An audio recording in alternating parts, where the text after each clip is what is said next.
Hey. Hello! Hello and welcome to Cattle Prod's weekly podcast, the Prodcast. This is episode 3. If you're just joining us, 4 members of the Cattle Prod team sit around a table. Each of us bring a different topic to talk about. We duke it out, and we have general merriment. First up, I wanted to say that we're going to plug our Patreon. We just launched it this week. Yep. Any support you guys can give us would be really great. We're under the title Cattle Prod. And you can donate money different levels and just help support us make content. It'll help towards getting us equipment and funding general projects. Support me, Mom, if you're out there. Right. My parents weren't listening. We'll put the link in the description as well as a link to our Twitter and a link to several other things. I went first last week, so starting us off, want to go, Matt? Yeah, sure, that's fine. Do you want to plug... you weren't ready for this? Do you want to plug our Twitter first? Yeah, sure. At Cattle Prod Team. Yeah, follow us. Okay, so... we're current, at least me and Ethan are currently sophomores here at UT, and that has me a little nervous because I have a notorious record for my junior year not going well. My first day of first semester of junior year, I totaled my truck in high school. That was brutal. I blame that on, it wasn't my fault, it wasn't the other driver's fault, I blame that on nature. Because hydroplaning, that's some bullshit. Can we all agree? That's nature's some fault. Bullshit? That is, come on. I can only do so much. It was the weirdest thing. Oh, man. But that is a whole other story. What I want to get to is the first day of my second semester of junior year of high school. And I just wanted to reflect on some of our dumbest moments in high school. For me, I call this one the trunk story. And it's often trunk as in the back of a car. Okay. Which, spoiler alert, I might or might not have gotten in. This is all, for the sake of legality reasons, let's just say this is all hypothetical. Sure. Okay, so let me give you some backstory. My first day junior year of high school, at my high school, juniors and seniors had off-campus lunch. So we were allowed to actually go away for an hour. And fair. no, it was awesome. Oh, well, it was until I lost it. That's the end of the story. So basically what happened was, me and my good buddy, I don't want to use his real name. His real name, for the sake of the story, will be Leaf. Sleeve. Why not just like David or something easy? No, that's too boring. Leaf. Leaf. So me and Leaf, we were sitting in math class, right? And we realized, it was right before lunch, and we realized we both forgot our off-campus IDs, which means you can't go and that you're stuck to stay on campus with all the freshmen and sophomore losers. So we decide, you know what? We can totally just sprint out the door. No one can stop us. As soon as the bell rings, they don't have the guard checks yet. The deans aren't out there making sure they have their IDs. We'll just bolt down to the local McDonald's. Question. Yeah. Is your high school gated in? Is there like... Yeah, it's gated in, but so there's different halls. Okay. And the halls are all, there's no gates around the halls. Like the gate is only going around the parking lot, which is usually how people go off campus. But can the hall lead right off campus? Yes. Got you. So that's how us walkers or sprinters in this scenario manage to do that. We instantly sprint out the door as soon as the bell rings. We run down. It's like a 2-block run down to the local McDonald's. And we're like, dude, we've made it. We're awesome. We're such badasses. We're chowing down on some, what are they called? The chickens. Juicy golden tender McNuggets. Wrong. It's the double. What's it called when you get the double stack in the spicy McChicken? The poor man's feast. Yeah, it's like, I forgot what it's called off the top of my head. It's, anyways, so we're chewing down on some burgers, and we call up our friend, I need another name. Give me a name, Evan. I need to know his name. Sunflower. So, Good name. so Sunflower, we call him up because we realize we need a ride back and we need to sneak back onto campus. So we call him up, he comes and has lunch with us at McDonald's, and time to go back to school comes by, and we realize, okay, Sunflower, we need to get in the back of your trunk, me and Leaf. And he goes, what? And it's like, yeah, because we didn't leave with you, and Dean Shrubbery, for the sake of his name, Dean Shrubbery is going to notice if we come back with you and we didn't leave with you. He's going to know that we snuck off campus. And just like our other friends last week, we'll get detention, and we don't want that. And he's like, okay, that's a solid plan. So this is where the problem lies. Okay. All right, I want you to imagine this.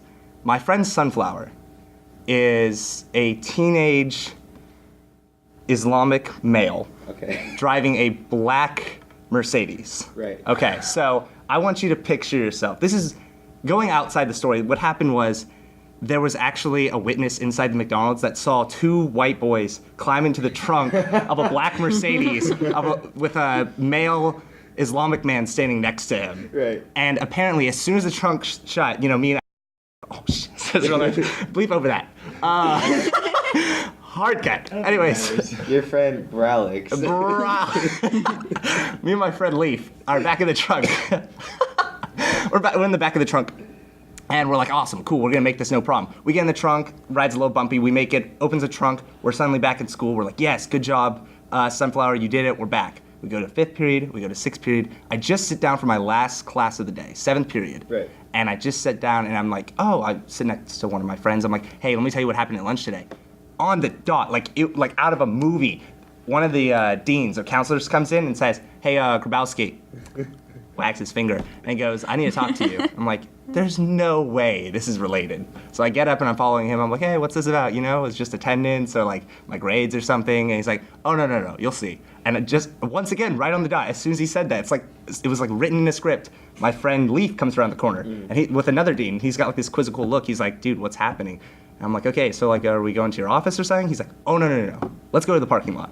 I swear to God, Ethan, we're walking out into the parking lot. 4 to 5 cop cars are sitting out there flashing their lights.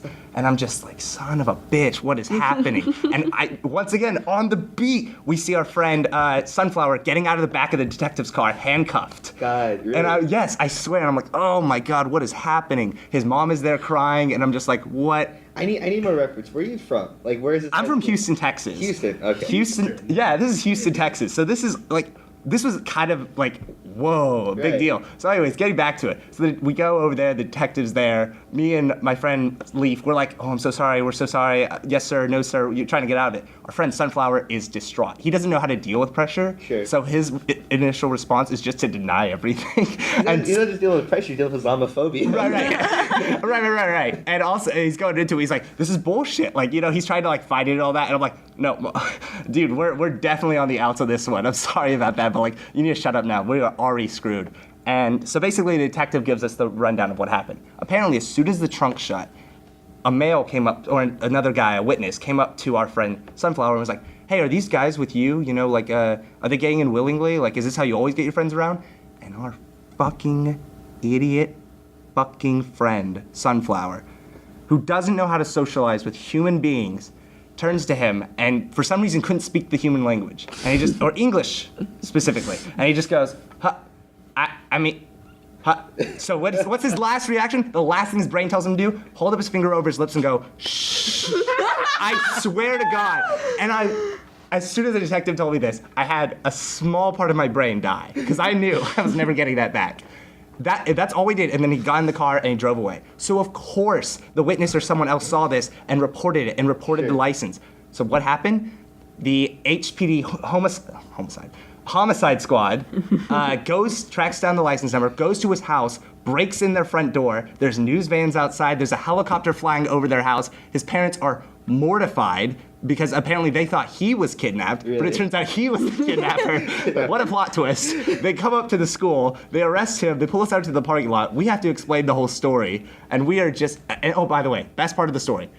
As the detectives are grilling us, walks over my new principal that I have never met before, because this was her first year, and she comes over, and the very first words out of her mouth, I never met her before in my life, she goes, you have left a black stain on the history of this high school that'll never go away. This is the first time we've ever had HPD homicide here. And as soon as that happened, I swear to God, I went, this is gonna be a great story to tell one day. And I've been waiting for something like this to tell it, because I was like, we messed up, we were idiots, but this is a great story, and I also kind of want like a small plaque, like first people to bring HPD homicide without killing someone. Like that's kind of an accomplishment. So to wrap up the story, we got 30 hours of community service. We lost our off-campus for the rest of that year. My parents weren't happy, go figure. I bet. But it was... Well, this topic's gone on long enough and this is a hilarious enough topic. I want to just break this down. I want to break down Matt's story. The rest of this topic. Are you sure? There's a few things I'm wondering here. Sure. Yeah, let's break Matt down. As a Yeah, person. so first off, I just think it's hilarious because I look at baby boy Matt. I don't. You always call me that. Like he's so pure. He's more of a teenage heartthrob. Yeah. Pure is not the word. I don't think. I'm just not In an appearance. outgoing asshole, baby. In your appearance, you're so jovial. You seem so kind. I Sure. assumed you were a Boy Scout, like all through school. Nah, I was a never Cub once- Scout for a little bit, but I dropped out because I'm a Boy bitch. Scout in character. As in, Sure, like, you never, sure, never yeah. once Okay, I got you. whatever. And the more I learn about you, the more I'm like, oh. No. I have a question. Yeah, what's up? You got 30 hours community service. Mm-hmm. What was like school penalties? Like what happened there? Actually, that 30 hours was the school's penalty. Really? We got out of all legal issues. Remember, again, this is hypothetical. We got out of all legal issues because, oh, this is another part. The detectives were grilling us, and they were telling us about how stupid this was, and that the reason they took this one so seriously is because the last homicide call they got of kidnapping ended up with a dead body by the airport. So we're like, okay, so like we dropped the bar just like a little bit, understandably. No, we were actually facing. I believe it was actually misdemeanor for some of us. I think mainly for the driver, for Sunflower, because he technically was endangering minor lives. Sure. Once again, hypothetical.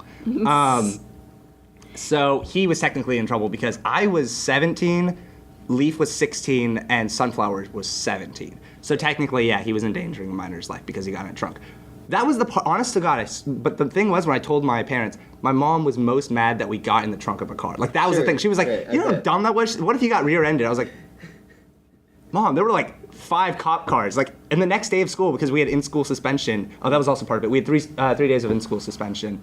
Yeah, whoa, you showed us. To be honest, that's boring as shit, staring at a wall for 7 hours. I know. It's, We're just sitting there in complete silence after like 4 hours in out of 7, and the swim coach, for some reason, who's in charge of the in-school suspension, is reading his newspaper, all of a sudden puts it down and goes, you know, you boys are pretty fucking stupid. And I just die. I'm like, what? I'm like, you know about this? He's like, dude, the whole school knows. Like, faculty, students, we all know about this. You guys are like the talk of the town right now. And I'm like, this is kind of awesome. that was my other question. Yeah. Is how much like cred did this give you? Oh, it was anonymous to a degree because literally, remember this is 7th period, so this was all happening as soon as the bell rings. Things were wrapping up, so people were walking out. And there's these 5 cop cars. Right. And like, dude, what happened? And we're just Ooh. like, you know, we're like sitting there like huddled, like, I'm so sorry, like bowing our heads, like being, I'm terribly sorry. sorry. And so everyone just sees us with these cops. They're like, dude, what did they do, man? And it was crazy. We had to like eventually go and tell the story like 1,000 times for the rest of that semester. I bet. Yeah. But they gave you your lunch back senior year. So technically the 30 hours was optional. Sure.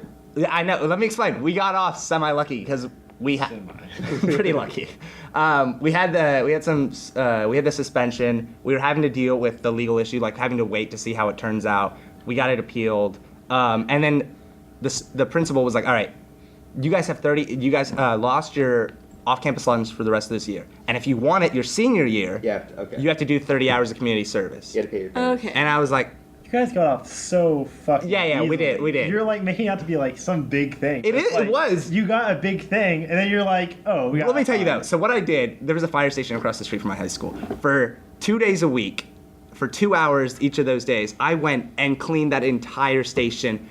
Shit, how many weeks is that? It was like 8 weeks. God, it was so brain numbing. I knew that station in and out. I cleaned so many toilets. I was gonna say- So oh, really? many floors. Yes, I like actually cleaned it. Because I was like, we got to choose what we did for community service. And originally we tried to like apply to do it for a police station or something because we wanted to give it back. Because we were like, we wasted y'all's time. You know, we want to donate it back. But we couldn't do it. So my Boy stepdad. Scout. Yeah, Boy Scout. Boy Scout. I'm just honorable. It's just, I'm not a dick. That's the thing. So my stepdad's a fireman. He was like, oh no, here I can help you out with this other station that's across the street. So we go there and we help those guys out. Really cool guys though. You know they didn't know what we were there for. We just told them we were doing it for community service. So they treated us like friends and it was great. It was a good time. It was an interesting development in my life. If only they knew that y'all were criminals. If only they knew that one of High-profile criminals. So that is my story about the time that I was accused of being kidnapped. That's a fantastic. From now on, I'm gonna imagine you went to a botanical high school because of all these stupid like poison ivy. Dude, seriously, man, it's oh my goodness. There's so many stories there. But you said you wanted to dissect it more. Did you have more questions? Or No, that was about it. I mean, I